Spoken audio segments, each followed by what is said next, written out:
Yo! Hop, le son est bon, normalement, tout est fait. Attachez vos ceintures. La phrase la plus culte de Samuel L. Jackson est bien dans Jurassic Park. LOL. Comment ça va, messieurs, dames? Comment ça va aujourd'hui pour ce live spécial consacré donc à Monsieur Samuel Lee Jackson, Samuel L. Jackson, Samuel Jackson pour les intimes, à savoir Jamel Debbouze au Festival de Cannes. Comment allez-vous en ce dimanche soir où on continue un petit peu, voilà, les rétrospectives des acteurs ou des actrices que j'aurais aimé discuter encore avant la fin des temps, avant la fin de la chaîne qui sera en décembre. Et puis les lives de toute façon sur YouTube s'arrêtent en juin. Hein, vous avez vu la vidéo, donc effectivement vous êtes déjà au courant que le temps nous est compté. Donc on va continuer un petit peu cette rétrospective. Et puis alors j'étais vraiment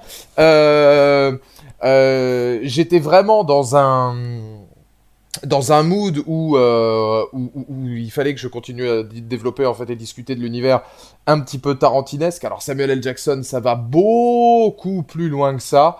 Donc forcément, on va avoir l'occasion d'en discuter bien comme il faut. Mais il y a beaucoup de choses à mon avis dont on va pouvoir parler très prochainement. Et notamment, voilà, plusieurs rôles cultes, puisque il va y avoir énormément de choses à traiter. Hein. On va parler de Star Wars, on va parler de Marvel, on va parler de Tarantino, on va parler de Spike Lee, on va parler de Shaft, on va parler de Coach Carter, on va parler de... Enfin, il y a trop de films, même des films de Serpent dans l'avion, Peur bleue et tout. Enfin, je veux dire, le mec a été partout. Voilà, c'est simple. Si on devait, en un mot, décrypter justement Samuel L. Jackson, ce serait pour moi le summum du cool. Genre, la figure du cool dans les films. Que ce soit du cool violent, que ce soit du cool funk, que ce soit dans l'acting, que ce soit même dans la manière d'agir, de se comporter, dans la manière dont il a été traité, dont il a été mis en scène par les très nombreux réalisateurs qu'il a eu l'occasion d'avoir, que ce soit des réalisateurs d'un jour ou que ce soit des réalisateurs qui l'ont récupéré très régulièrement dans leur long métrage. Alors là, c'est beaucoup plus évidemment Tarantino, Spike Lee ou autre. Mais enfin, c'est vrai que voilà, c'est vraiment une gueule de cinéma. Le père Samuel Lee Jackson, il a cette aura, il a cette attitude, il a ce phrasé, il a ce style à la cool qu'on retrouve même plus loin tu vas dans sa carrière, plus loin tu vas le retrouver même dans des rôles que t'aurais pas imaginé au préalable. Notamment Mace Windu Star Wars, voilà, je veux dire, le bad motherfucker de Pulp Fiction qui se retrouve sur son sabre laser violet, comment dire, on n'en reparlera pas, mais effectivement, ça vient de lui. La première fois qu'il a rencontré George Lucas, il a dit « Bon, écoute, moi, je veux bien signer dans Star Wars, mais à deux conditions. Est-ce que tu pourras me donner la mort la plus cool et la plus classe qui existe dans l'univers de Star Wars? Et est-ce qu'il y a des sabres violets ?» Alors, normalement, non, frérot. Hein. Ben, je m'en fous, tu vas m'en donner un. Bon, d'accord. Voilà, c'est le symbole du cool, c'est le symbole de la classe. Voilà, il transpire quelque chose de très blaxploitation aussi, forcément, tous ces films-là, un petit peu univers très culture afro-américaine, la reprise du rôle de Shaft, etc. Enfin, il y a beaucoup de bonnes choses, évidemment, qu'on va discuter avec un de mes acteurs cultes, un de mes acteurs fétiches, puisque vous le savez, voilà, hein, pour le restant des lives qu'on va faire sur YouTube, ce sera des rétrospectives de comédiens. J'ai déjà commencé à préparer certaines fiches là pour les prochains, et il y aura du très lourd. On va essayer d'en faire une petite dizaine d'ici à mon départ fin juin. Donc il y en aura encore quelques-uns à se mettre sous la dent et ça va faire bien plaisir. Mais on commence ce soir avec Samuel L. Jackson. Et la première question que j'ai envie de vous poser, il y en a deux qui seront pour moi les plus importantes avant de vous faire évidemment un petit débrief du comédien et puis de parler de ses rôles cultes, parler de ce qu'il a proposé dans l'univers du cinéma. Pour vous, quel est le film auquel vous pensez immédiatement quand on vous dit Samuel L. Jackson? Un film. Pas 2, pas 3, pas 4, pas 72, pas 69, quand bien même vous êtes dans le rôle actuellement où vous aimez les positions sexuelles calibrées sur mesure, une seule prestation de Samuel Lee Jackson qui vous reste en tête à chaque fois que vous pensez effectivement au comédien. Alors, Pulp Fiction, on a du Peur Bleu, Pulp Fiction incassable. On y reviendra aussi sur Shyamalan parce que là, c'est une vraie proposition différente, que ce soit dans la manière dont il a été dirigé, dans la direction d'acteur, ou que ce soit aussi dans la qualité de son jeu. Hein. C'est un rôle beaucoup plus sérieux, beaucoup plus posé, beaucoup plus mesuré, mais il y a encore ce côté super-héroïque qui revient, qui est intéressant. La revanche des Sith, Pulp Fiction, forcément, mais il y en a tellement. Avengers, Django, fiction pulpeuse. Pulp Fiction et Django, Pulp Fiction, Nick Fury, il est connu dedans avec Avengers. C'est vrai qu'il a été aussi dans le côté Marvel. Alors pour le coup, pour être honnête avec vous, moi quand on pense à Samuel L. Jackson, c'est un des derniers trucs auxquels je pense, c'est Nick Fury. C'est vraiment, ça genre, pour moi, la grande marque de fabrique de Samuel L. Jackson ne se situe pas du tout chez Marvel, mais largement avant. Et je l'ai mis dans la miniature effectivement parce que bon bah c'est un rôle quand même qui est emblématique et puis. Il l'a été combien de fois, Nick Fury, dans l'ensemble de Marvel? Parce qu'il l'a été en caméo dans un des Iron Man, il l'a été dans Avengers, il l'a été dans Infinity War, on l'a retrouvé dans Endgame, il a été dans Captain Marvel, je crois, hein. Oh, il en a fait une bonne dizaine, non? Il a dû au moins en faire, une bonne dizaine, hein, parce que tu peux quasiment compter tous les Avengers. Enfin, je crois que tu peux compter tous les Avengers. Donc, il est dans le Captain America. Oui, oui, si, il a dû en faire une grosse dizaine.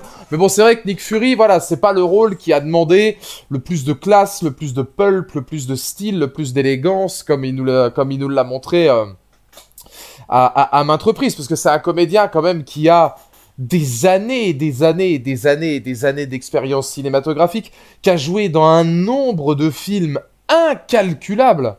Vraiment, que ce soit même parfois des directs ou DVD ou des rôles un petit peu plus intimistes ou des participations très courtes ou alors des premiers rôles dans des séries B ou des choses comme ça. Samuel L. Jackson a une carrière qui est absolument extraordinaire. Spider-Man From Home, il était dedans aussi. Oui, non, il en a fait quelques-uns. Hein. Il en a fait quelques-uns. C'est évidemment Mace Windu hein, pour Luffy, effectivement, dans Star Wars. Donc, pour beaucoup, bon, je vois pas mal de Pulp Fiction, de Star Wars. Ça, d'accord. Ça, c'est le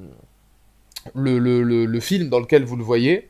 Et là, bon, ça va peut-être répondre à la question précédente, puisqu'on est à peu près dans la même idéologie. Encore que ça peut être différent.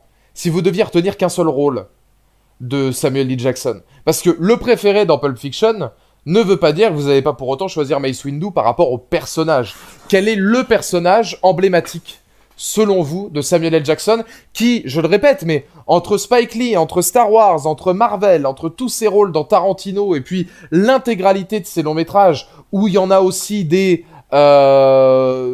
mineurs, mais qui sont hyper importants, notamment aussi dans cette culture afro-américaine, et puis dans cette envie aussi de nombreux films sportifs, sur le sport, etc. Moi, je pense que Coach Carter, c'est un film où Samuel L. Jackson est immense et qui reste culte pour lui. Récupérer le rôle de Shaft, dans sa suite aussi, je crois, mais la suite, je l'ai pas vue, ça m'intéressait pas spécialement. Mais le premier Shaft avec Samuel L. Jackson est quand même relativement culte. Là, tu te dis, tiens, il y a des rôles mineurs, entre guillemets, auxquels on penserait pas au demeurant, qui sont quand même majeurs pour lui. Nick Fury ou Mace Windu, bah, c'est vraiment Jules Winfield, c'est l'un de mes personnages préférés de tous les temps au cinéma. Coach Carter, j'adore en effet. Mace Windu, il y a beaucoup de Mace Windu. Hein. Mace Windu. Jules de Pulp Fiction et l'officier Tenpenny. Il y a effectivement aussi, parce que bon, bah Samuel L. Jackson, ça se résout pas uniquement autour du cinéma, ça a été l'un des précurseurs, parce qu'aujourd'hui on en a beaucoup. On a été sur Star Wars Jedi Survivor sur Twitch pendant suffisamment longtemps pour s'en rendre compte, avec l'un des rôles secondaires qui était le comédien qui faisait Brattak dans Stargate SG-1. On a évidemment Cameron Monaghan qui est issu de la série télé et de la télévision qui fait Cal Kestis dans Jedi Survivor. Aujourd'hui, de plus en plus dans l'univers du jeu vidéo, on a des acteurs de renommée mondiale et internationale hein, qui sont capables de venir pour faire des personnages emblématiques.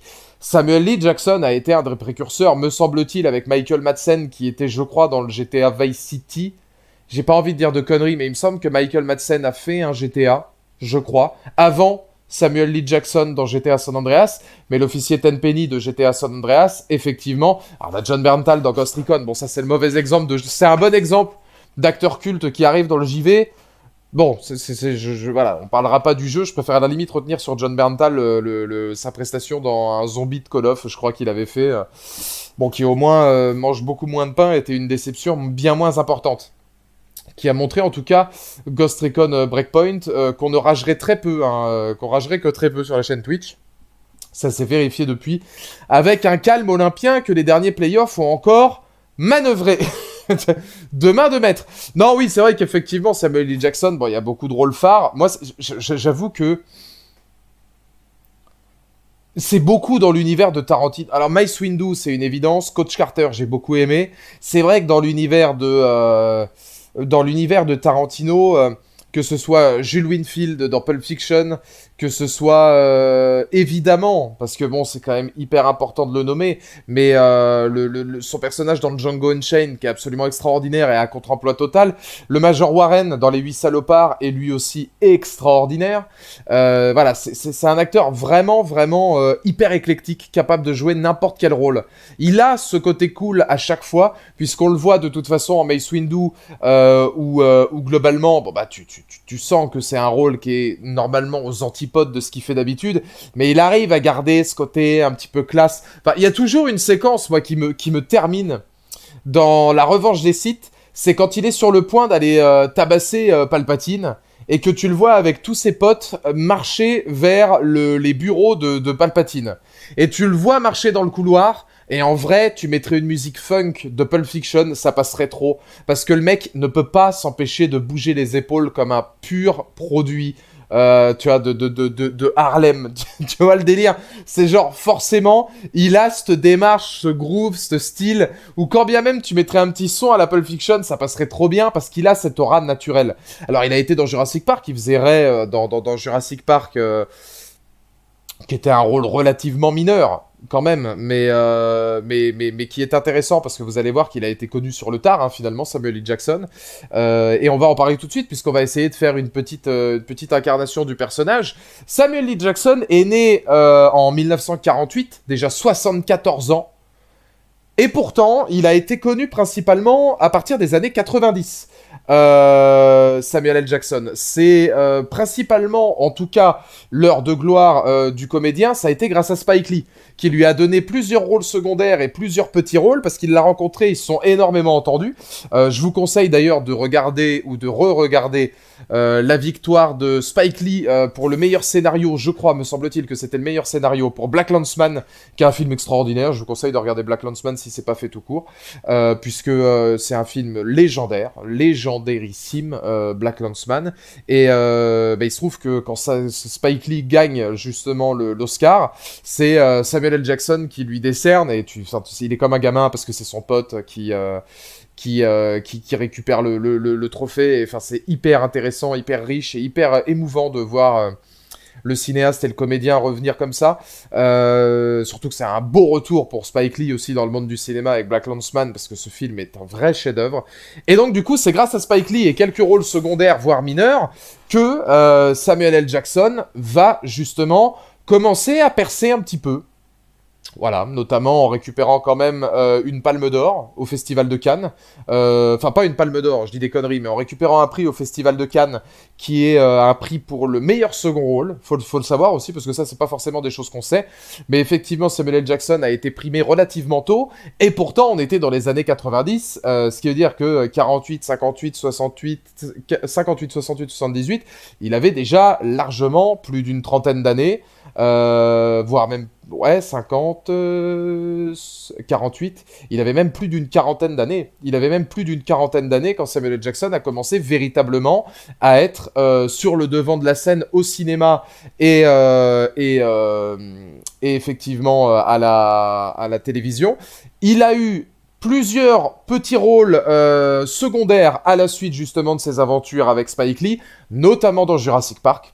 Ça, c'est le truc le plus emblématique, parce qu'au final, quand tu penses à Jurassic Park, tu penses seulement en 14e choix que Samuel L. Jackson a fait partie du film, parce que effectivement, c'est même pas Thierry Desroses qui est au doublage, donc c'est vrai qu'il y a une voix iconique, sa voix est iconique en VO, évidemment, à Samuel L. Jackson, mais la voix de Thierry Desroses, c'est extraordinaire.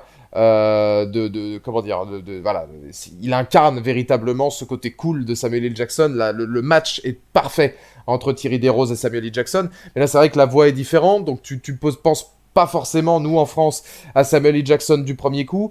C'est un rôle qui est mineur, où sa disparition d'ailleurs est torchant. Et par la suite, va arriver donc le Saint Graal, Pulp Fiction. La première fois que Tarantino va pouvoir justement récupérer Samuel L. Jackson, le premier d'une très très très longue carrière avec lui, puisque après Pulp Fiction, il y aura Jackie Brown, après Jackie Brown, il y aura Kill Bill Volume 2, après Kill Bill Volume 2, il y aura...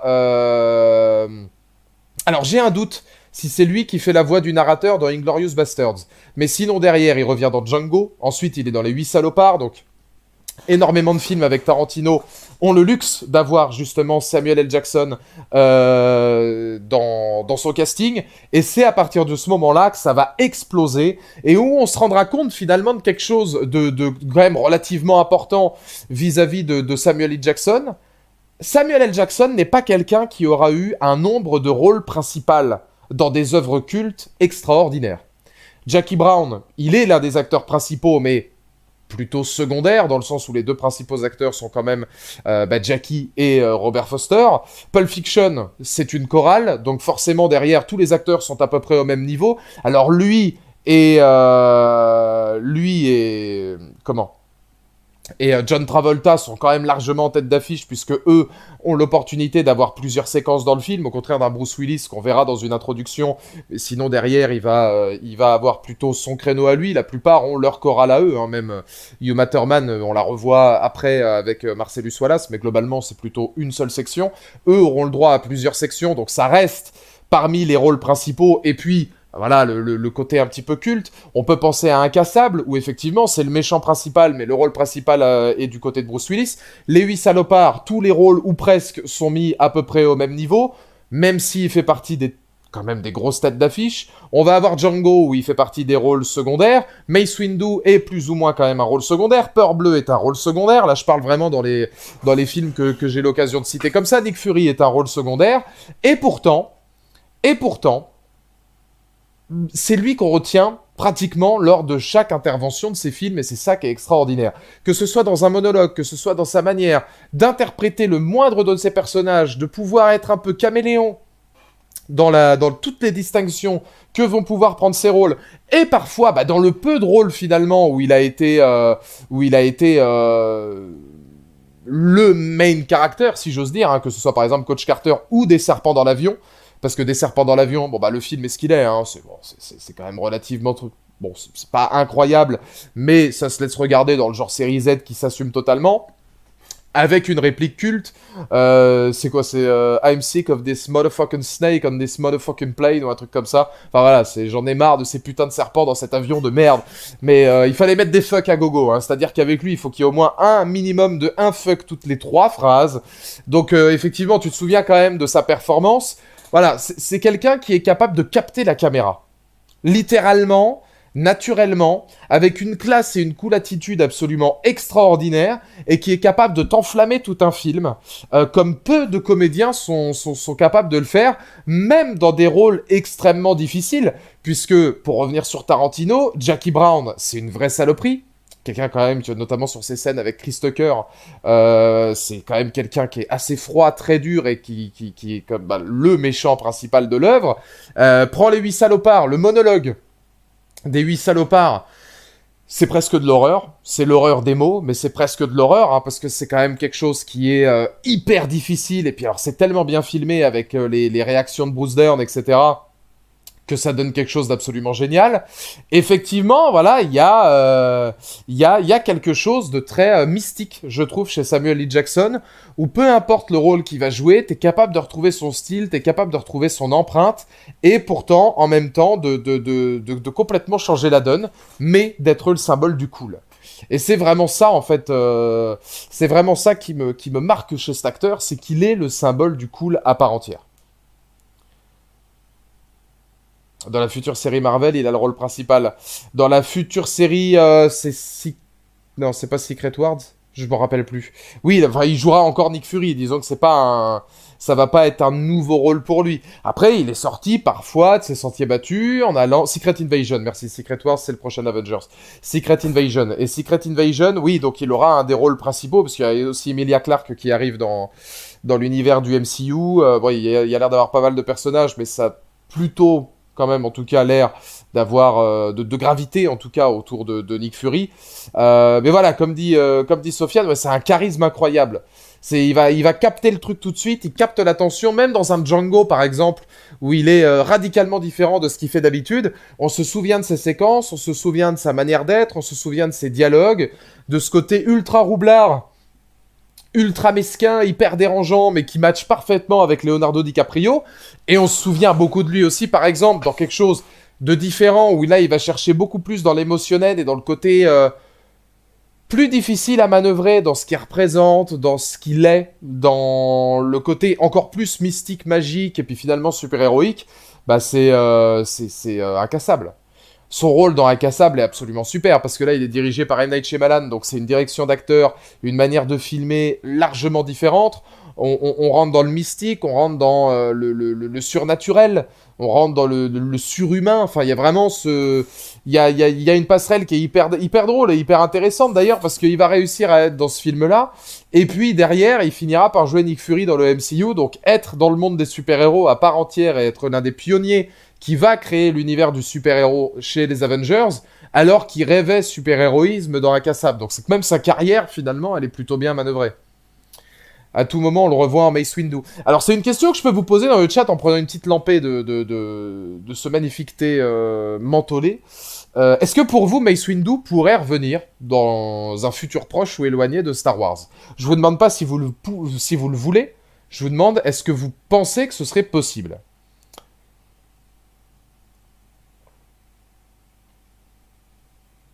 Tu regarderas pour l'acteur la série Marvel ou ça t'intéresse pas du tout? Secret Invasion, je vais regarder, oui. Pour les comédiens et pour le côté un petit peu plus sérieux que le film a l'air d'avoir, qui peut me plaire, qui peut potentiellement me plaire, ouais. Donc je pense regarder effectivement la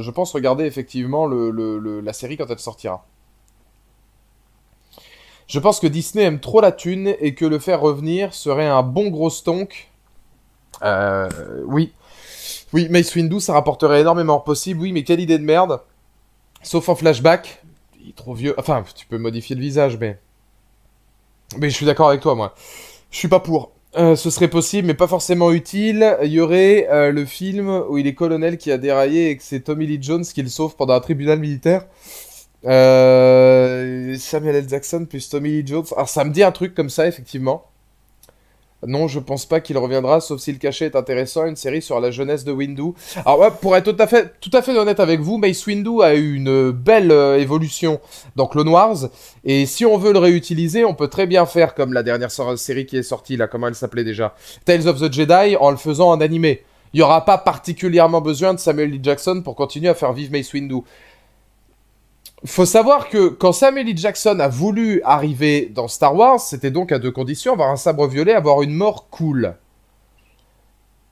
Ça implique qu'il soit mort. Je n'aimerais pas, en fait, même si on va me dire, ouais, il a pris assez peu d'éclairs, Luke survit beaucoup plus longtemps en étant électrocuté à Palpatine que Mace Windu. Bon, il se fait juste couper la main. Anakin aussi s'est fait couper les deux bras ou les bras ou des trucs comme ça. Il a survécu. Oui, techniquement, je veux dire, dans un monde parfait, Mace Windu aurait pu survivre à sa chute de la revanche des Sith. Je préférerais sincèrement qu'il soit mort.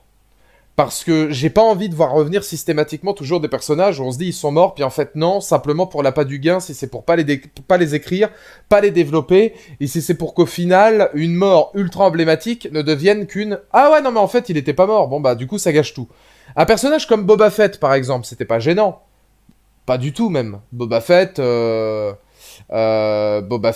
il était, comment dire, il meurt un peu comme un gland, le faire revenir en plus avec indigestion du sarlac ou le faire sortir du sarlac, parce qu'à la base, normalement, dans le Legend, c'était ça, hein, il a été recraché par le sarlac parce que le sarlac digérait pas toute cette nuit mandalorienne. Bon, finalement, là, on a vu dans la série que c'était différent, c'est lui qui sort de lui-même. Bon, d'accord, pour un personnage comme Boba Fett, parce que sa mort à l'époque, dans l'épisode 6, quand on pensait qu'il était mort, n'était pas du tout à la hauteur du personnage. Ah là, du côté de Mace Windu, c'est quand même une mort impactante. C'est la mort de Mace Windu qui sonne le glas du Conseil Jedi. C'est aussi pour ça que je dis mort classe. Il meurt salement, parce qu'il se fait trahir, il se fait couper le bras, il se fait électrocuter, il se fait envoyer dans les airs avec un dernier regard d'incompréhension sur Anakin. Je trouve que la mort, moi, elle est quand même impactante. et, et plutôt classe dans le sens où elle est ultra profonde par rapport à ce que sera le reste de l'écriture de Star Wars. Mais si c'est le plus gros si de tout l'univers, justement, Star Wars. Mais et si Mace Windu avait battu Palpatine? Bah, le Conseil Jedi serait toujours là, le complot des clones aurait perduré, l'Ordre 66 ne serait jamais, voilà, et puis les séparatistes auraient été démantelés, et puis la paix aurait régné dans la galaxie.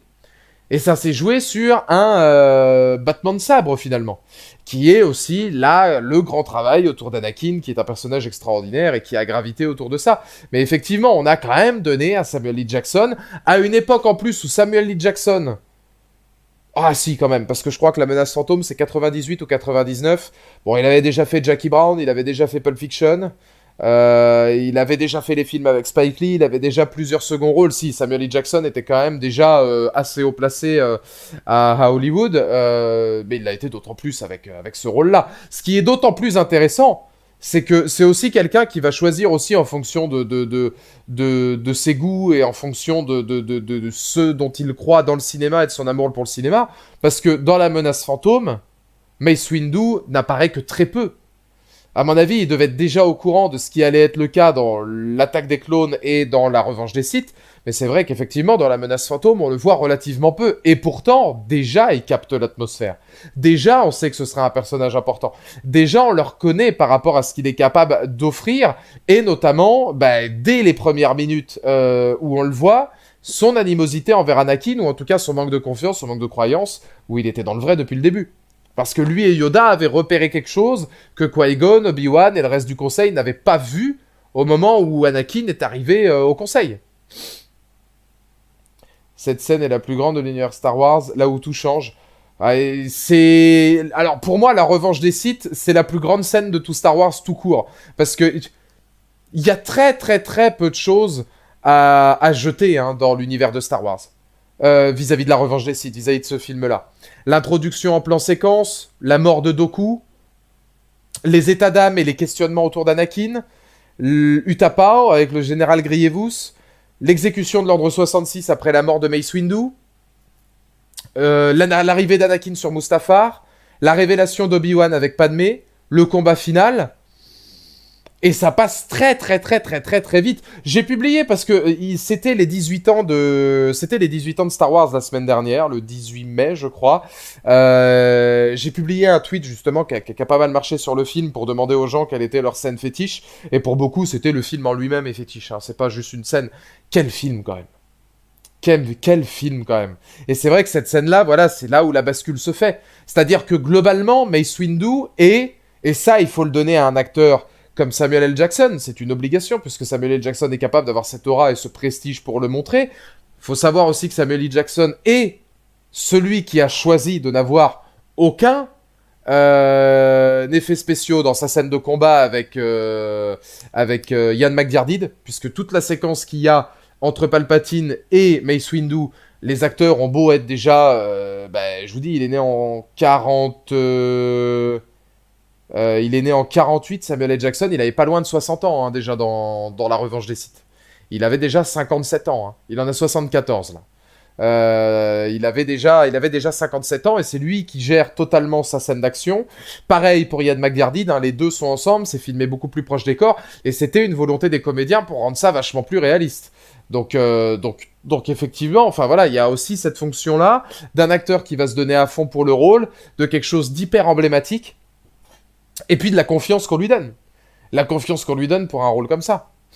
Alors effectivement, comme dit Gomez, il y a aussi d'autres films. Shaft et Incassable sont des films où il a le rôle principal. Il y en a peu. Puisque effectivement, on le voit la plupart du temps dans des rôles secondaires. Samuel L. Jackson, c'est un acteur qui doit s'éclater dans ce registre d'ailleurs. Mais il y en a. Shaft, réinterprétation justement du personnage emblématique, plutôt réussi. Incassable, c'est culte et c'est du mysticisme total. C'est un contre-emploi pour lui qui est absolument superbe. Et puis même, voilà, c'est là aussi où on reconnaît la patte des grands comédiens qui sont capables en fait d'avoir comment te dire, cette espèce de flow tout de suite que tu n'imagines pas mais qui va être présent quand même. Le monologue de Samuel L. Jackson dans Pearl Bleu. Voilà, Peur bleue, le monologue de Samuel L. Jackson pour terminer sur cette mort, c'est emblématique. C'est emblématique et c'est une des morts les plus marquantes du cinéma de monstres et du cinéma de genre, la mort de Samuel L. Jackson. Parce que justement, ils ont réussi à capter ce truc avec l'acteur qui serait capable de gérer ça et d'avoir ce sentiment d'aller plus loin. Alors après, il a aussi fait pas mal de films qui sont passés un petit peu dans l'oubli, mais il avait un rôle un petit peu décalé et totalement délirant dans... C'était The Spirit, je crois. Il me semble qu'il était dans The Spirit. C'était un Sin City-like, un peu dans le même délire. Il a été dans Kingsman. Samuel L. Jackson, j'en avais un autre de film là. Alors Coach Carter, on l'a cité. Est-ce qu'il n'était pas dans SWAT? Parce que SWAT a eu quand même droit à son penchant en termes de séries télévisées. Ils ont ramené SWAT du côté des séries télévisées en refaisant une adaptation du film dans l'univers des séries. Il me semble que avec LL Cool J et Colin Farrell, Samuel L. Jackson était le rôle principal du film SWAT.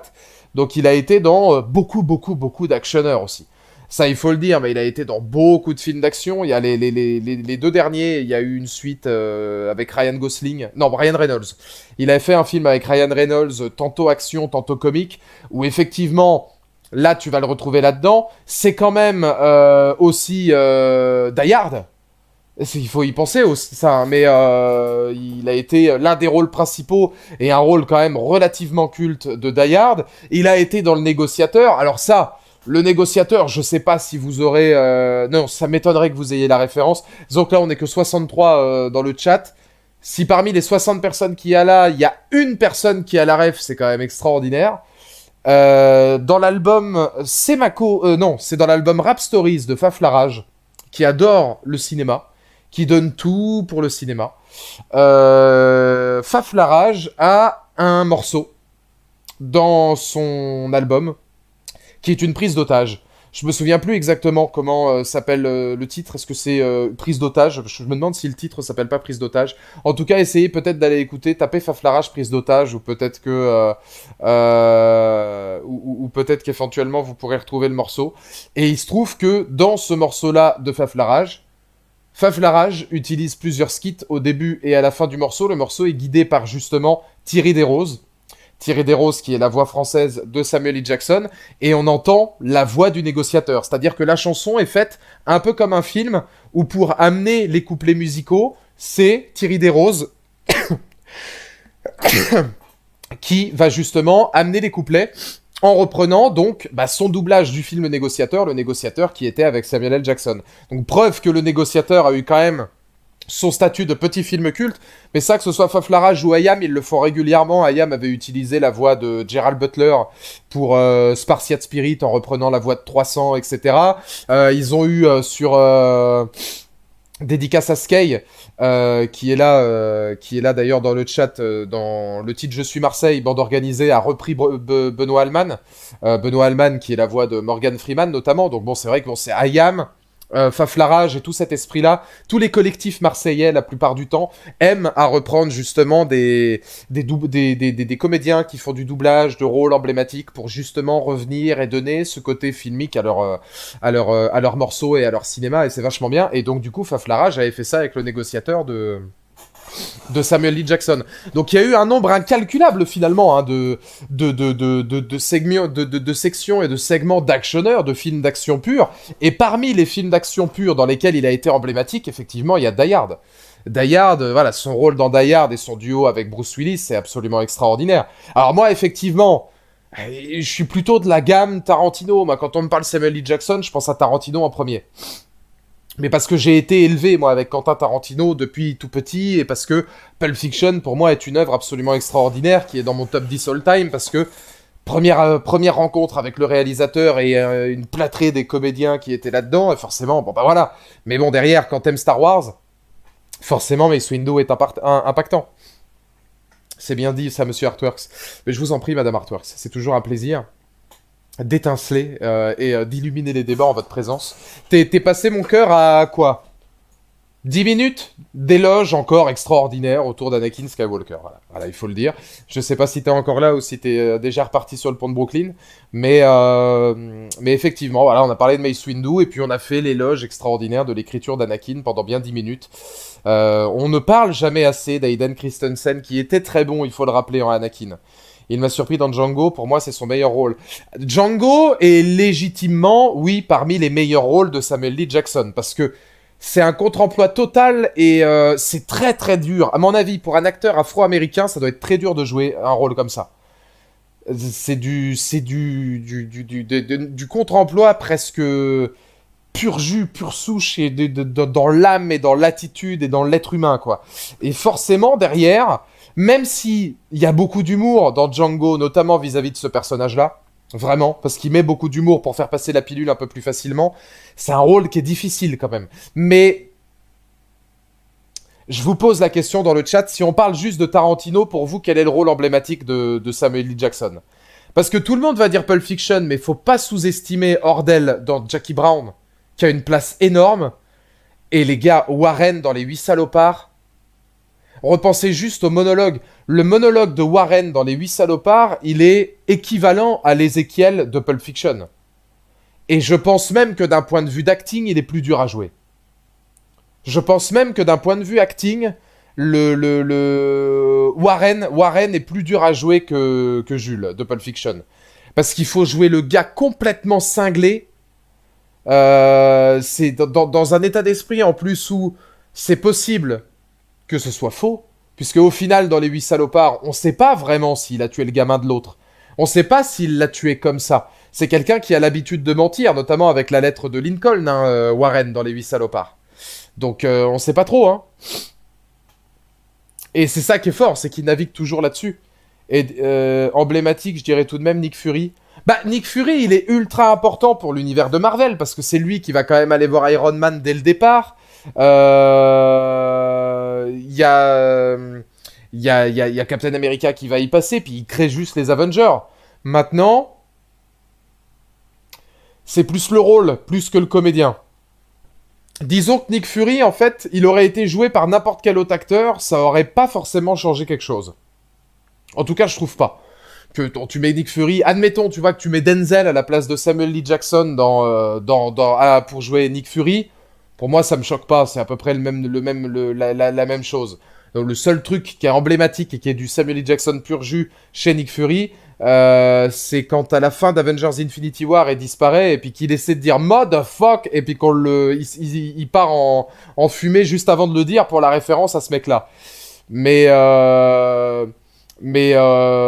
pour moi, Mace Windu est plus emblématique qu'un Nick Fury. Et tu peux plus changer, tu ne peux pas mettre un autre acteur à la place de Samuel L. Jackson. Pour moi, tu peux pas mettre Denzel Washington dans le rôle de Jules Winfield. Ce serait pas du tout la même gamme, tu vois. Coach Carter, un vrai bisou. Coach Carter, il est méga sous-coté. C'est un gros bijou parce qu'il est méga sous-coté. On en parle très très très rarement hein, de ce film-là, et pourtant, quelle classe il a là-dedans. Quelle capacité il a en fait dans le passif-agressif de donner une leçon de vie. Coach Carter, c'est pour tout sportif un film qui est une belle leçon de vie. Et même au-delà du sport, puisque pour moi, de toute façon, les films les plus intéressants, très clairement, hein, sont toujours des films où comment dire, le dehors du terrain est plus important que le dedans. Prenons par exemple les Rocky, prenons par exemple les Creed, prenons par exemple La Rage au ventre, prenons par exemple Coach Carter, etc. Ce qui se passe en dehors des terrains du ring est toujours plus important que ce qui se passe sur le ring ou sur le terrain. Et c'est par le ring et par le terrain qu'on reconnaît les champions, mais effectivement, il y a aussi du drame autour de tout ça. Et c'est ça que je trouve très intéressant, notamment sur les problèmes de jeunesse dans la rue, toutes ces choses-là qui sont dans Coach Carter, quelque chose d'hyper intéressant. T'as continué les lives quand même. Je pensais que t'avais arrêté YouTube, mais heureux d'apprendre que tu continues les lives. Il faut regarder la vidéo, Mister Sniper. Hein. J'ai sorti la vidéo, j'ai tout expliqué. J'en ai fait 13 minutes exprès pour justement pouvoir pouvoir ne pas avoir à me le redire 150 fois, mais en gros, oui, les lives s'arrêteront fin juin et les vidéos s'arrêteront en décembre. La vidéo où j'ai dit que j'arrêtais YouTube, c'était pour expliquer qu'effectivement, j'arrêtais en fin d'année et que bah, y a même dans ma vidéo tout le planning de toutes les vidéos qui sortiront jusqu'en décembre. Glace et incassable. Glace et incassable, il est très bon. Alors après, Glace... Oui, si, dans Glace, il est bon quand même. J'ai préféré son rôle dans Incassable, mais Glace, c'est une bonne continuité. Surtout, bon, il est pas dans Split, mais c'est Split qui est très fort. Enfin, revenir de Split à ce niveau-là, c'est très costaud. Dans Kong aussi, il est bon. Il a fait une excursion dans Kong Skull Island aussi, Samuel L. Jackson. Mais alors là, pour le coup, c'est le Samuel L. Jackson très blockbuster. Il y a une part blockbuster hein, qui est... moi, je préfère la partie un petit peu plus intimiste. C'est vrai que des Jungle Fever, par exemple, c'est bijoux, alors qu'on en parle très peu. Voilà, les performances de Samuel L. Jackson dans les films de Spike Lee, on en parle très peu. Pour moi, trop peu. Pourtant, c'est de là qu'il vient. C'est de là qu'il a réussi à éclore. C'est des rôles où il a été capable, justement, de jouer... de manière tellement fascinante et tellement essentielle en fait au reste de sa carrière que c'est des métrages qui sont pour moi hyper importants. Alors que Kong, bon bah Kong il est là, il est pas là. Alors pour moi Kong c'est typiquement le genre de film blockbuster où bon s'il est pas là c'est pareil. Enfin je veux dire le rôle est très cliché, très caricatural, il est pas mauvais dedans, mais ça fait partie de sa période blockbuster comme il a pu en faire des dizaines ou globalement, voilà, il est là, et puis il y a pas d'intérêt particulier. Surtout que, bon, Kong Skull Island, il est plutôt beau esthétiquement. C'est vrai que c'est un film en termes de photographie et de visuel qui est relativement soigné. Maintenant, bon, voilà, moi, c'est pas du tout le Kong qui m'intéresse. Hein. Moi, je reste un Kong de la vieille école, c'est-à-dire 1933 plus Peter Jackson, et c'est tout. Le Kong inspiré Japon me parle nettement moins. Quand on voit ce que c'est devenu après, avec Godzilla 2 et Kong versus Skull Island et toutes ces conneries-là, bon, ouais. Pas désagréable, mais bon, c'est pas... Il y a 187 codes meurtres aussi, exactement, ouais. Ce film-là qui est quand même assez emblématique dans sa carrière, mais tu retrouves toujours, c'est ça qui est intéressant avec lui, c'est que tu retrouves toujours son style, en fait. Même quand il est dans le drame, même quand il va aller chercher... Il en a pas fait souvent, mais même quand il va aller chercher des choses un peu plus émotionnelles ou plus délicates, tu vas retrouver son style et une capacité à aller bien plus loin que ce qu'on imagine. Je prends par exemple, alors là du coup c'est un exemple connu, mais regardez par exemple Tarantino. Tarantino c'est drôle parce que quand tu regardes le début du film, tu te dis bon, c'est voilà, c'est le tax collector par excellence, hein, c'est le collecteur qui va aller demander les rançons, etc., qui va sortir des espèces de... Puis il se vend comme ça, d'ailleurs. Hein. C'est un peu homme à femme, qui va sortir des Ézéchiel à gogo, parce que ça fait juste classe sans comprendre.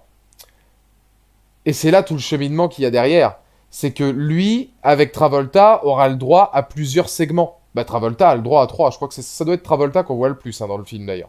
Pour moi, Travolta est le rôle principal avec Uma Thurman. Mais... il arrive dans la philosophie derrière. Et c'est ça qui est excellent. C'est que il a aussi cette capacité au monologue, où quand il est là, devant la caméra, il la prend, il la possède, et il est totalement capable, en fait, de tellement s'investir que tu l'écoutes, et le monologue devient un segment iconique de sa carrière. Les 8 salopards. Pulp Fiction. À 2 ou 3 reprises. Parce que Pulp Fiction, il a quand même plusieurs monologues. Il y en a beaucoup. Voilà, des œuvres comme ça. Coach Carter. Incassable. Il y en a énormément des rôles où il est capable d'avoir un monologue brillant. Pour moi, c'est le perso le plus classe de Jackson dans Pulp Fiction. C'est un des plus marquants. C'est vraiment un des plus marquants.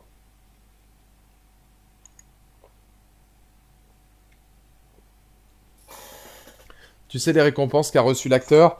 Alors, je vais vous dire, je vais regarder sur internet. Je les ai pas toutes en tête parce que bon, il y a un nombre de films incalculable. Hein. La filmographie est immense. Mais j'avais oublié qu'il, c'est vrai qu'effectivement, il avait joué dans Tarzan de David Yates. C'était trop nul, c'était vraiment trop nul. Et il a joué, alors si, une excursion qui aurait pu être intéressante à discuter, au-delà d'avoir été, alors là on en a parlé dans les jeux vidéo, mais faut pas oublier qu'il était dans Les Indestructibles, et sa voix dans Les Indestructibles est grave iconique. Donc effectivement, Samuel L. Jackson, c'est aussi Les Indestructibles, et c'est preuve qu'il est capable de magnifier sa voix aussi, sans forcément être devant la caméra. Les Indestructibles ou GTA. Il a été dans Miss Peregrine et les enfants particuliers. Et il a été sous la direction de Tim Burton. Donc c'est quelqu'un qui a connu énormément de réalisateurs. Et qui a été vraiment capable d'aller dans tous les sentiers différents. Alors, Miss Peregrine, c'était un film qui, à l'époque, m'avait plutôt convaincu. Et son rôle était assez particulier, assez horrifique. C'était la première fois qu'on le voyait dans quelque chose, enfin, une des premières fois, une des rares fois où on le voyait dans un rôle un peu fantastique, où il est obligé de tirer son épingle du jeu en étant très... très malsain, très malaisant, mais vraiment à l'image d'un antagoniste en fait de Tim Burton. Je trouvais que ça avait plutôt bien matché d'ailleurs ce rôle-là, mais ouais, il en a fait pas mal. Bon là après c'est vrai que sur les derniers, Star Wars 9, il a repris la voix de Mace Windu. Bon bah t'as eu Shaft, effectivement, le deuxième Shaft de Team Story. Sinon Spider-Man, Avengers, Captain Marvel, Glass, Avengers. Bon bah c'est vrai qu'on a la plupart. Hitman et Bodyguard, voilà, c'était le film que je voulais citer avec Ryan Reynolds. Là, il sera à l'affiche de The Marvels. C'est vrai qu'il a fait beaucoup d'excursions quand même. Du côté de comment vous dire du côté de chez Marvel. Il a été aussi dans... il prête une voix dans Afro Samurai. Ça, c'est pour retourner avec le contexte What If, etc. De la voix, en fait, de ce qu'il est capable de transmettre aussi là-dessus. Et dans les distinctions, alors récompense, c'était ce que je vous avais dit, parce que c'est un film, malheureusement, qui est souvent très sous-coté. Mais c'est aussi par là que tout commence. Hein. C'était le meilleur second rôle dans Jungle Fever. Festival de Cannes quand même en 91, donc bien avant Pulp Fiction et bien avant toutes ces œuvres-là, et il était déjà en fait renommé au Festival de Cannes. Festival de Cannes, je crois qu'il a été président, me semble-t-il, président du jury du Festival de Cannes. Il me semble même que c'est l'année où Indigène avait gagné une récompense. Si je dis pas trop de conneries, mais j'ai pas envie de dire de conneries.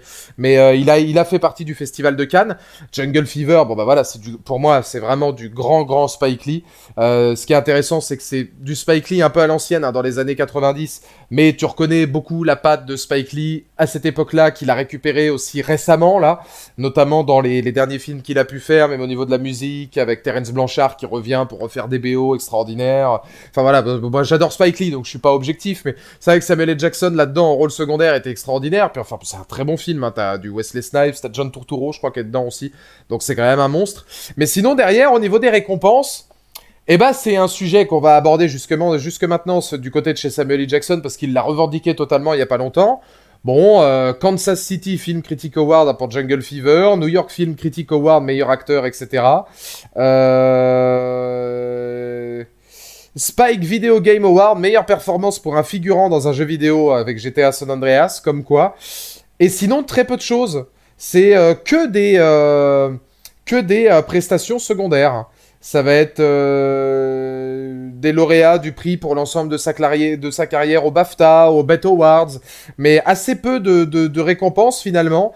Lauréat du prix d'Oscar d'honneur, hein, il a été oscarisé, il a eu son Oscar d'honneur en 2022. C'est après peut-être du côté des nominations, où, voilà, pour Les Révoltés d'Attica, il a été meilleur acteur dans une mini-série en 95, meilleur acteur dans un second rôle évidemment pour Pulp Fiction au Golden Globe.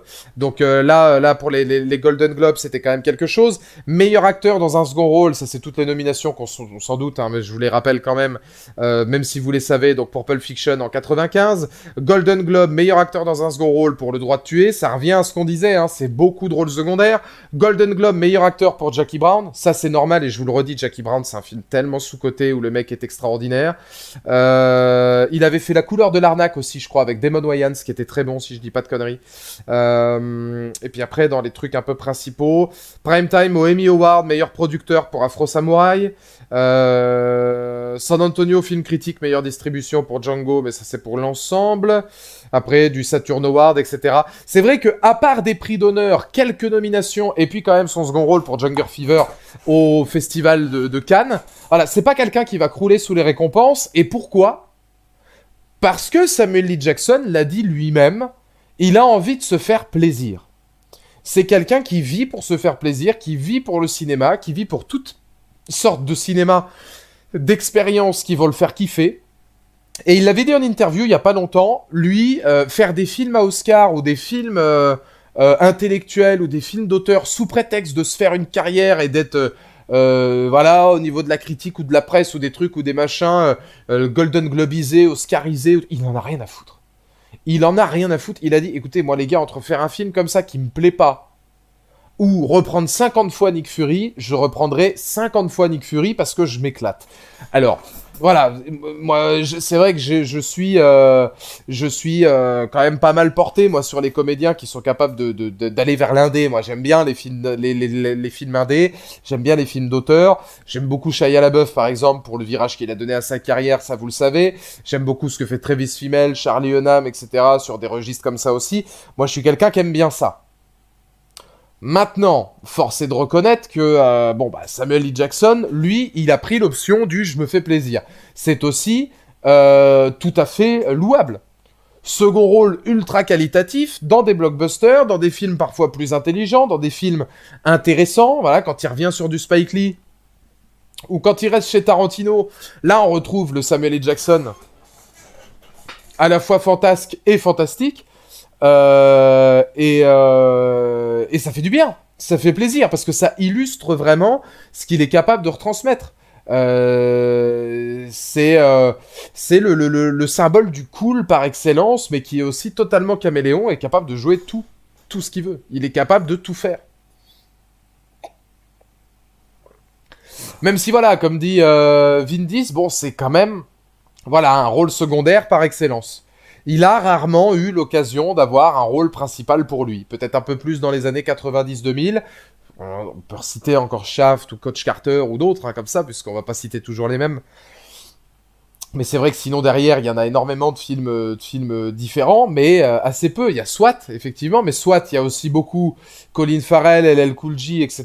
Bon, c'est plutôt un groupe. On n'est pas non plus dans un rôle où lui est seul sur le devant de la scène, comme... Ça peut être le cas sur un Coach Carter, par exemple. Même Peur Bleue. Même Peur Bleue, pour moi, c'est pas le rôle principal. Parce que quand tu vois qu'il y a... Enfin... il pourrait être considéré comme le rôle principal. En fait, l'avantage de... Comment ? L'avantage de Peur Bleue, c'est un petit peu le même délire que... comment il s'appelle ce film ? Attendez, parce que j'avais un nom. Bah, je peux penser à Life, origine inconnue, avec Ryan Reynolds, par exemple. Ou Alien, avec le personnage de Dallas. Voilà, ça c'est des films où on se dit, tiens, lui, c'est le personnage principal, c'est sûr et certain. Et puis finalement, bah, il se fait buter dès la première heure. Et là, tu te dis, ah ouais, ok, d'accord, bon, très bien. Parce que Samuel L. Jackson, oui, quand tu regardes Peur Bleue, tu te dis que lui et le Thomas Jane seront les rôles principaux. Ça navigue autour de ces deux-trois-là. Je crois même c'est lui qui a la première séquence, hein, d'ailleurs. Hein, parce que la nana présente son projet à Los Angeles directement. Le négociateur, il était rôle principal. Il a été dans Jumper aussi. Il a été dans... Pareil, rôle secondaire pour le coup. Mais il a été dans Jumper. Jumper qui est, pour moi, assez injustement critiqué. J'ai revu, en plus, Jumper il y a pas longtemps. Je sais qu'il a pris des torrents de merde sur la tronche, ce film. J'ai jamais vraiment compris pourquoi ce film-là, particulièrement, devait se faire dézinguer à ce point-là, mais... J'ai bien aimé son rôle décalé dans Kingsman, c'était marrant et dérangeant. Ça, c'est quelque chose qui fait très bien. C'est quelque chose qui fait très bien. Il est capable de le jouer, hein.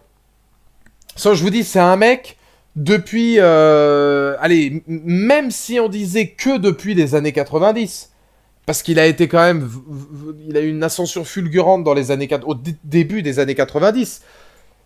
Mais même si tu prends qu'à partir des années 90, même s'il a fait des trucs avant, 90, 2000, 2010, 2020, le mec a 40 ans de carrière au haut niveau, quoi. C'est ça aussi qui est incroyable avec des acteurs comme ça, c'est qu'il a 40 ans de carrière au haut niveau. Alors imaginez, ensuite... Enfin, il y a des chiffres qui pour moi sont stratosphériques, hein, mais...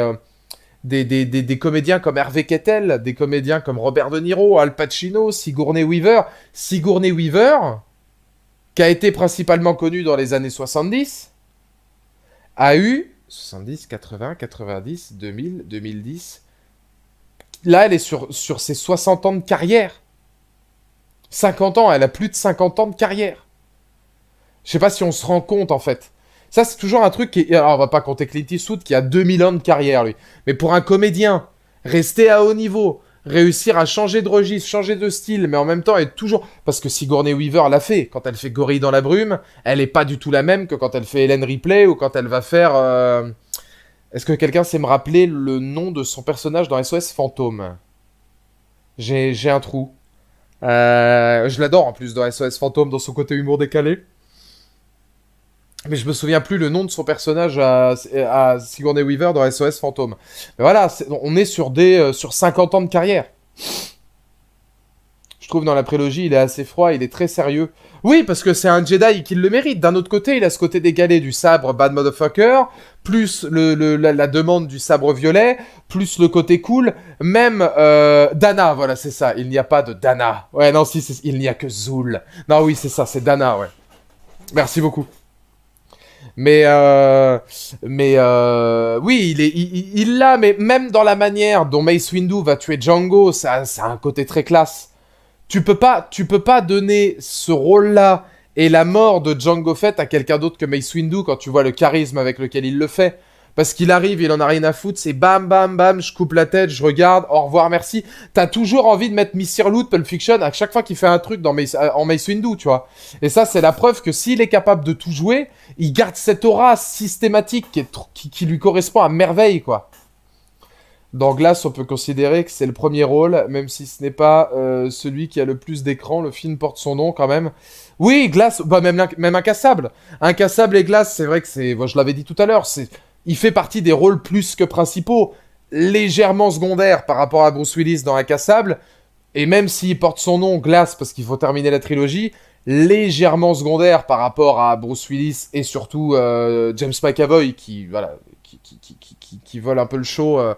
dans le bon sens, du 2 et 3. Mais oui, effectivement. C'est un acteur qui est exceptionnel. Et c'est un acteur qui vieillit pas.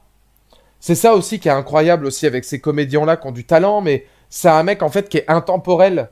Il pourrait jouer ça pendant encore 20 ans, on prendrait pendant encore 20 ans, parce qu'il est capable d'emmener ça tellement loin dans le temps. Tellement loin dans le temps. Il a 74 ans.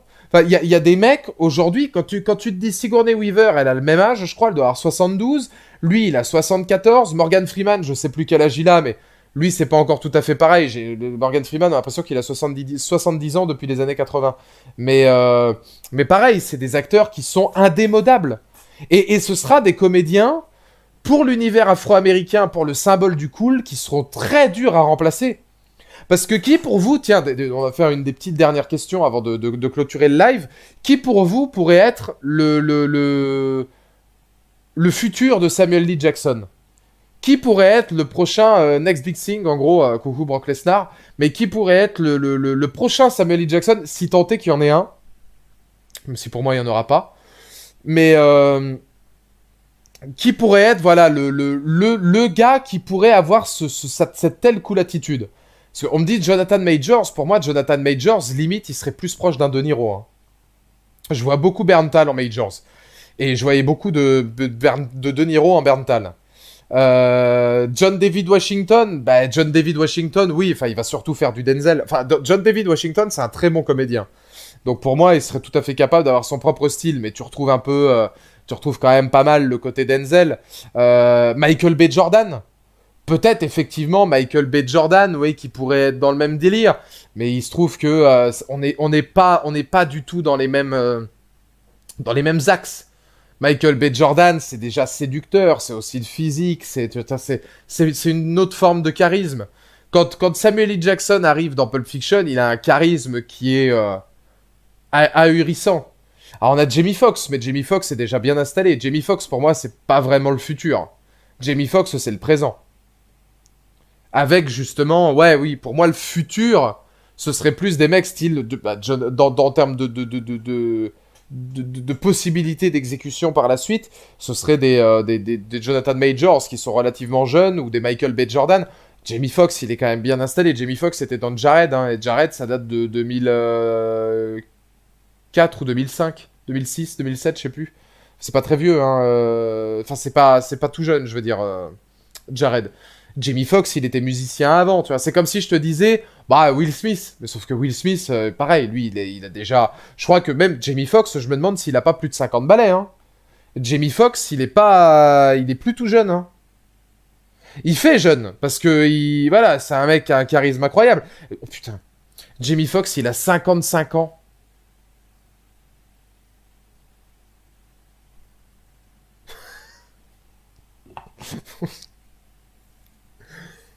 Jeanne, au secours. Putain, Jamie Foxx, il a 55 ans. Ah, la vache. Ouais. Mais oui, parce qu'en même temps, tu te dis, bah ouais, super, Jared, il avait quoi, une trentaine d'années quand il l'a fait? Bah c'était il y a 20 ans, Jared, bientôt, hein.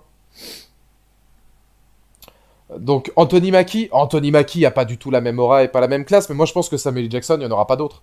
Autant Denzel, c'est vrai que John David Washington pourrait prendre un petit peu ce côté beau mec, mais capable de jouer plusieurs rôles différents avec ce petit regard malicieux, tu vois. Autant Samuel L. Jackson, je pense qu'il a créé un truc.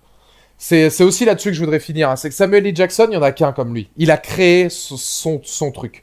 Bien aidé par Tarantino et par les dialogues de Tarantino, mais il l'a gardé par la suite. Il n'y en aura pas d'autres des comme lui. C'est pas possible, il n'y en aura pas d'autres des comme lui. À la limite, un mec qui aurait pu marcher sur les pas de Samuel L. Jackson, c'est Chris Tucker. Chris Tucker, je trouve que c'est peut-être le seul qui a un peu le même mood. Un peu le même, tu vois, il a ce même côté délirant, déjanté, machin, etc.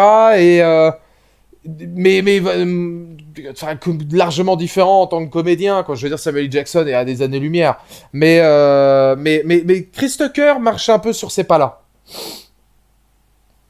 Mais voilà, il s'est déjà créé une carrière aussi. Je veux dire, bon, lui, il est là depuis hyper longtemps. Donc voilà. C'est pour ça que je dis à la limite. Puis il a pas le charisme de Samuel L. Jackson, mais il marche un peu sur ces pas-là, quoi. Tu vois certains rôles où t'as certaines similitudes. Mais oui, il est déjà bien implanté. Puis pareil, Chris Tucker, j'ai peur de regarder son âge, mais c'est là qu'on va se rendre compte qu'en fait, Chris Tucker, il a 60 balais, parce qu'il était déjà là à l'époque du 5e élément. Donc, Chris Tucker, pour moi, il a largement plus de 50 ans aussi, maintenant, hein. 51 ans, Chris Tucker. Oh bah, je vais regarder Denzel. Denzel, j'ai peur, hein. Denzel Washington, il a pas loin de 60... Oh, putain, il a 68 ans. Denzel Washington, il a 68 ans. Et il commence à les faire. Pour l'avoir vu hier à la cryptoarena.com des Los Angeles Lakers, après leur défaite face aux Denver Nuggets, qui mènent maintenant 3-0 en finale de conférence, étant donc à une victoire des finales NBA, idem à mon pronostic, tel qu'il avait été fait avant. On ne criera pas victoire tout de suite, mais je vous cache pas qu'hier, à 6h du matin, quand j'ai vu qu'il y avait un run qui assurait la victoire des Nuggets, pour les fans de basket, j'avais les larmes aux yeux. Je vous le dis, j'avais les larmes aux yeux, je me suis dit, putain, on vit dans un monde où il y a plus de matchs gagnés là de Denver que jamais ils l'ont fait contre les Lakers en playoff. Tout truc confondu. Enfin, ils ont jamais, dans une série, ils ont jamais gagné plus de 2 matchs contre les Lakers dans toutes les fois où ils les ont affrontés. Il y a même eu du 4-0 et du 4-1. Et là, tu te dis, allez. Après, il y a Jimmy Butler. Bah déjà, si Denver va en finale NBA, c'est bien. Après, attention à Miami. Bah, de toute façon, si c'est Denver-Miami, c'est deux équipes que j'adore. Donc, je vais vous dire, honnêtement, c'est la finale à rêver pour moi. Parce que j'adore Jimmy Butler. Donc, pour moi, il n'y a pas de problème. Mais ça, ce serait incroyable. Ils ont pas joué ensemble dans un saut. Si, mais il était pas bon du tout, apparemment. Moi, je l'ai pas vu. Mais apparemment, oui, il a fait le saut l'héritage ou je sais pas trop quoi. Mais apparemment, il était pas bon du tout, du tout. Et il y a Samuel L. Jackson et Chris Tucker qui sont dedans, oui, je crois. Il me semble bien. Ou à moins que ce soit Chris Rock. C'est Chris Tucker ou c'est Chris Rock? Je m'en souviens plus. C'était Spiral, ouais. Je me souviens plus si c'est Chris Tucker ou Chris Rock, mais... Il y a plein d'acteurs que j'aimerais voir en duo avec Jackson dans un film. Tom Cruise, Sean Penn, Tom Hanks, Clint Eastwood, Kevin Costner, Morgan Freeman, Denzel Washington, Brad Pitt. Je t'avoue qu'un film Denzel, Samuel L. Jackson, ça vaut son pesant d'or. Et c'est pour ça que je suis très très très curieux, vraiment, hein, de savoir quel sera le casting de The Movie Critic, qui sera le dernier Tarantino. Je suis tellement curieux de connaître le casting de ce film. Parce que si c'est vraiment le dernier Tarantino, parce que c'est son 10e et qu'après il arrête, et puis Tarantino, bah, il est plus tout jeune maintenant. Donc à mon avis, bon, ce sera peut-être son dernier. Je me demande si pour le casting, il va mettre le paquet en reprenant tout ce qui... Enfin, ramène-moi du Harvey Keitel, du Bruce... Ah bah ouais, non, Bruce Willis, non, maintenant c'est compliqué. Ramène-moi du Jackson, du Hugh Thurman, tu vois, des... Voilà, ah, vas-y, reviens avec toute ta clique, là. Je vois pas, honnêtement, hein, je ne vois pas Samuel L. Jackson ne pas être dans le dernier Tarantino. Je vois pas un monde où c'est possible. Genre, pour la der des der, quand tu vois qu'il était le narrateur d'Inglorious, c'est vraiment pour dire, tu vois, mais c'est parce qu'ils ont une confiance de zinzin. Je le vois pas non plus être en mode, ouais, j'ai joué dans Kill Bill 2, j'avais une toute petite scène. Ah, allez, du coup, enfin, tu vois, même dans des trucs insignifiants, il a été là pour son pote. Forest Whitaker, c'est un acteur incroyable aussi. Mais ce registre-là, parce qu'il y a quand même cette branche-là du cinéma et des acteurs noirs américains va cruellement manquer quand elle sera partie.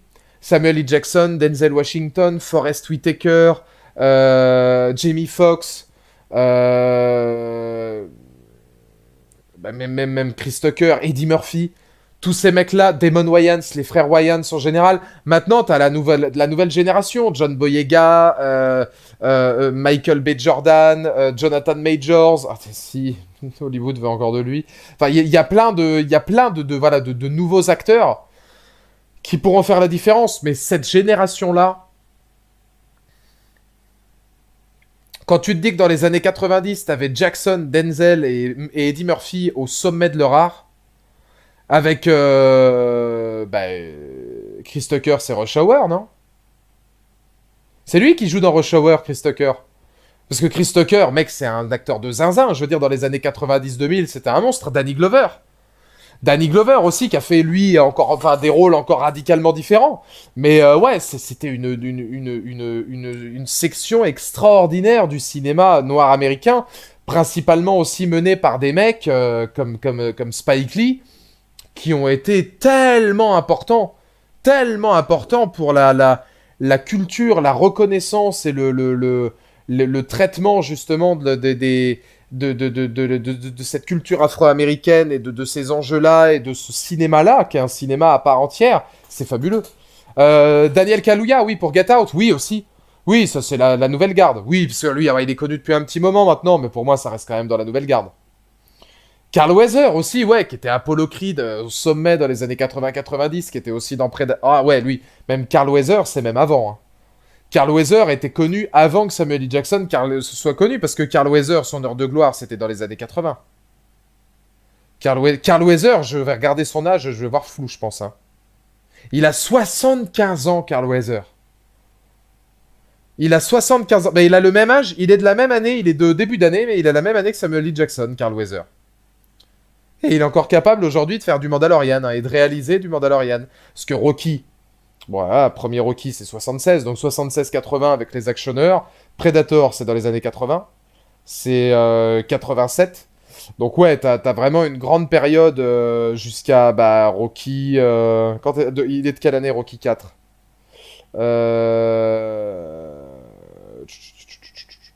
C'est au cinéma. Hein. Il a pas fait tant de films que ça, d'ailleurs, hein, Carl Weathers. Carl Weathers, aussi étonnant cela puisse être, il a fait 1, 2, 3, 4, 5, 6, 7, 8, 9, 10, 11, 12, 13, 14, 15, 16, 17, 18, 19, 20, 21 films. 20. Même pas 19, parce que Creed, c'est des photos d'archives. Il a fait 19 films entre 75 et 2018. C'est pas énorme, hein. C'est pas énorme. Et il a fait pas mal de télé, par contre. Dans les années 70-80, il a fait beaucoup de télévision. Soit des apparitions ou autre chose. Il a pas mal réalisé. C'est limite plus un acteur de télé, aussi étonnant que ça puisse être. Rocky 4, c'était en 85. Predator 87. Il était dans Action Jackson aussi, exact. Mais ouais, ça, c'était vraiment son point d'orgue. T'as Wesley Snipes aussi, que je vois dans le chat, effectivement. Wesley Snipes, c'est cette garde-là à des mecs de l'époque qui ont eu voilà, des rôles au cinéma qui était surtout dans l'actionneur et puis même parfois dans la série B, mais qui a été surélevé avec Blade où c'était un rôle extraordinaire. Où c'était un rôle extraordinaire. Et ce qui est marrant, c'est que tu regardes aujourd'hui, t'as l'entre-deux, c'est-à-dire ça, c'est l'ancienne génération. Et t'as la nouvelle génération d'aujourd'hui, mais t'as la génération un peu d'entre-deux, d'acteurs qui ont malheureusement pas autant marché qu'on aurait imaginé. Cuba Gooding Jr., qui est assez sous-coté. Orlando Jones, que j'adore d'amour, qui a pas eu la carrière qu'il méritait. Terry Crews. Ça soupire un peu, Terry Crews, hein, parce que à part tout le monde déteste Chris et puis les Expandables, ouais, il a pas fait grand-chose d'inoubliable. Tu sais, t'as cette génération-là, malheureusement, qui, à part Will Smith et Jamie Foxx, qui sont de la même... Parce que Jamie Foxx, c'est la génération d'après, quand même, Samuel L. Jackson. Will Smith et Jamie Foxx, ils ont eu un tel trust, en fait, dans cette génération-là, que derrière, il y en a plein qu'on a un peu oublié, en mode, bon, bah, ils ont pas eu l'effet escompté tel qu'on aurait pu l'imaginer, quoi. Parce que même si paradoxalement Will Smith a été connu dans les années 90 et Samuel L. Jackson pareil, bon, il y a quand même une quinzaine d'années d'écart entre les deux, il y a une génération d'écart quand même. Hein. Terry Crews, c'est plus un même. Ah, il a fait Brooklyn Nine-Nine. Je l'ai pas vu Brooklyn Nine-Nine, mais il a fait Brooklyn Nine-Nine, ouais. Mais c'est pas le, on n'est pas dans le même prestige, quoi. Là, on est dans, c'est un degré quand même assez différent. Michael Madsen, c'est trop triste parce que Michael Madsen, quel acteur. Michael Madsen, c'est un acteur extraordinaire. Hein. Mais bon, malheureusement, lui, il s'est un peu perdu, comme des Tom Sizemore ou autres. Et Michael Madsen, heureusement que Rodriguez et Tarantino sont là. Heureusement. Parce que Michael Madsen, il était dans Les 8 salopards, il était dans Once Upon a Time in Hollywood en caméo. Heureusement, parce qu'il sortait de Piranacuda quand même. Hein. Piranaconda, pardon. Piranaconda. Ouais, Michael Madsen, c'est dur. J'ai vu le dernier film, là, un des derniers films qu'a fait Tom Sizemore, c'était Mégalodon Attack ou un truc comme ça, là, tout pété, éclaté. Il a une tête ravagée. C'est triste, ça fait de la peine.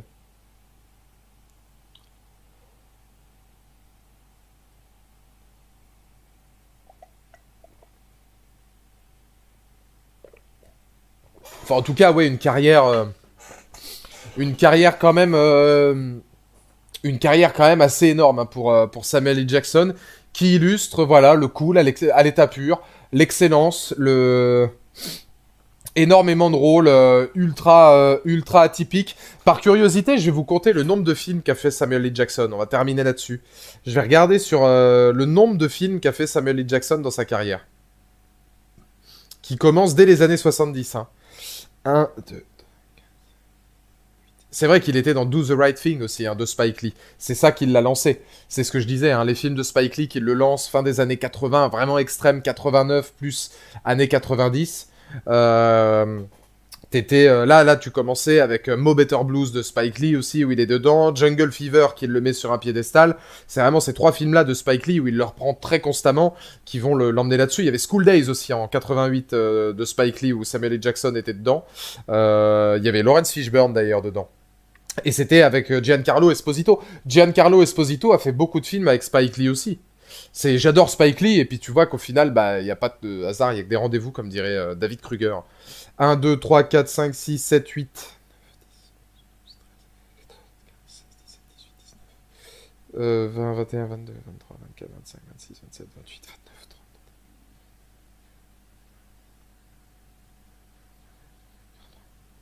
Alors, j'en suis à 44, sachez que dans les années 90, il y a à peu près 5 films par an, hein, pour l'instant. Hein.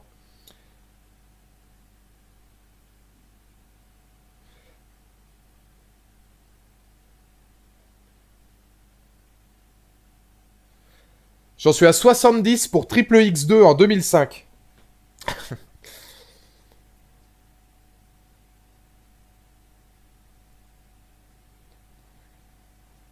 87, au moment d'Inglorious Bastards, où il est effectivement narrateur, en 2009.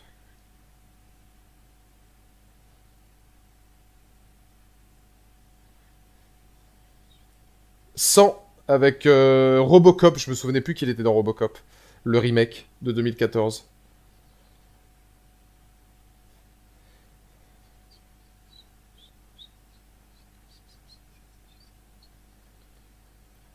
124 au moment de 2019, il est déjà à 124 films, sachant que il a jamais eu, par exemple en 2019, il en a fait 1, 2, 3, 4, 5. De 1, 2, 3, 4, 5. Ouais, 5, puisque je compte pas Star Wars 9 où il prête juste sa voix vite fait. Mais 5 films en 2019, et chaque année, il est entre 3 et 5 ou 6 films. C'est ouf. 5, 6, 7, 8, ouais. Tu peux compter, alors il y a la télévision aussi où il a fait pas mal de trucs, hein, mais sinon tu peux compter à peu, entre 130 et 140 films. Il a donné sa voix à Lego Jurassic World. Ah ouais, c'était lui qui donnait sa voix à Lego Jurassic World. Il a repris son rôle de Ray Arnold pour Lego Jurassic World. Dans des jeux vidéo, il a fait Afro Samurai, GTA, Iron Man, Lego Marvel's Avengers, Lego Jurassic World, Disney Infinity, ouais, il en a fait quelques-uns. Hein. Donc tu peux compter, ouais, en comptant les séries et tout, c'est un pilier. C'est un pilier parce que tu vois que le mec, c'est comme Danny Trejo, mais en Danny Trejo, lui, alors lui, tu comptes tous les films de merde en plus, ou les trucs, ou les machins, là, les attaques du requin à 3 têtes, et j'en passe, c'est des meilleurs. Voilà, forcément, lui, c'est encore autre chose, parce qu'il a 2600 films à son actif. Mais c'est quand même plus de 140 films. Hein. Et sachant qu'il a été découvert sur le tard, je veux dire, c'est vraiment dans les années 90 que ça démarre, puisque Do the Right Thing, c'est en 1989, et bon, à cette époque-là, il n'était pas encore full connu, mais... Mais voilà, je vous ai pas tout cité, mais il est dans plus de 140 films, dans quasiment 140 films, si tu comptes aussi les apparitions séries, etc. C'est monstrueux. C'est monstrueux. Après, t'as tous les Marvel où il a que 2 scènes. Ah bah, je les ai comptabilisés dedans, hein. Forcément, si c'est un caméo dans Iron Man, ça compte quand même. Maintenant, derrière, dans Avengers et dans beaucoup de films, regarde Spider-Man, notamment Far From Home, il est dedans. On ne s'en rappelle plus parce que le film est nul, mais il a quand même pas mal de séquences. Donc ça compte quand même. Après, c'est vrai qu'effectivement, il y a peut-être des rôles qui sont moins intéressants que d'autres, mais... En tout cas, voilà pour ce live spécial Samuel L. Jackson. J'espère que ça vous a plu. On va continuer évidemment le tour d'horizon des acteurs dont j'aimerais discuter avant la fin des lives sur YouTube. Et sachez que ce sera dès demain soir. Et je vais essayer de vous faire deviner de qui on va parler. Rôle, pareil, qui s'est fait découvrir sur le tard. Acteur, qui s'est fait découvrir relativement sur le tard. Principalement un acteur de série. Au début. Même si... et qui a été ultra coté pour une série notamment. Ou, enfin, même s'il y en a 2 ou 3. Hein, qui a joué dans un film ovationné par tout le monde. Un film de super-héros. Ovationné par tout le monde, voilà, qui reste pour beaucoup parmi les films cultes de l'univers de super-héros. Découvert relativement sur le tard, hein, parce que c'est vrai que il a mis un petit temps, je pense, que il était ouais, dans les années 2000, hein, vraiment, ses premières participations vraiment importantes. Et qu'il a signé dans une série aussi récemment. C'est un gros indice. Qui a signé dans une série là récemment qui cartonne. Qui cartonne et on attendait tous que ce mec-là arrive dans cette série. Et il y aura, je sais pas combien il y aura de live sur des acteurs. Julian McMahon, j'en avais déjà fait une vidéo, donc du coup non, mais c'est bien effectivement Jeffrey Dean Morgan. Demain, il y aura un live rétrospectif de toute la carrière de Jeffrey Dean Morgan, l'éternel second rôle, ou peut-être quelqu'un qui va se trouver un immense délire plus tard, et puis peut-être enfin être connu au cinéma pour ce qu'il est capable de vraiment donner. Parce que jusque maintenant, c'est vrai qu'il y a eu une petite impasse du grand écran où ça n'a pas, à part The Watchmen, était toujours extraordinaire. Mais demain, on sera là donc pour parler de Jeffrey Dean Morgan. Et il y aura... Alors attendez, parce que du coup, il va falloir que je regarde au niveau du planning. Mais... Tac. Alors là, donc il y en aura un là. Et après, voilà. 1, 2, 3, 4. Il y aura 6 autres acteurs. D'ici au 25 juin. Il y aura la possibilité d'avoir 6 autres acteurs dont on discutera sur YouTube. Donc les 6 prochains lives qu'on aura sur YouTube, pour les 6 prochaines semaines, ce sera sur des comédiens ou des comédiennes. Et on commence donc dès demain avec Jeffrey Dean Morgan qui viendra nous illuminer de son talent. Je vous fais des bisous. Je vous dis à demain, du coup, à 21h sur YouTube pour le live spécial Jeffrey Dean Morgan. Et puis à mardi 20h pour le PlayStation Showcase et pour le début de GTA V qu'on fera à 20h pile. Je vous mets le planning, évidemment, de la semaine dès demain sur les réseaux sociaux. Des bisous et à la prochaine. Bad motherfucker.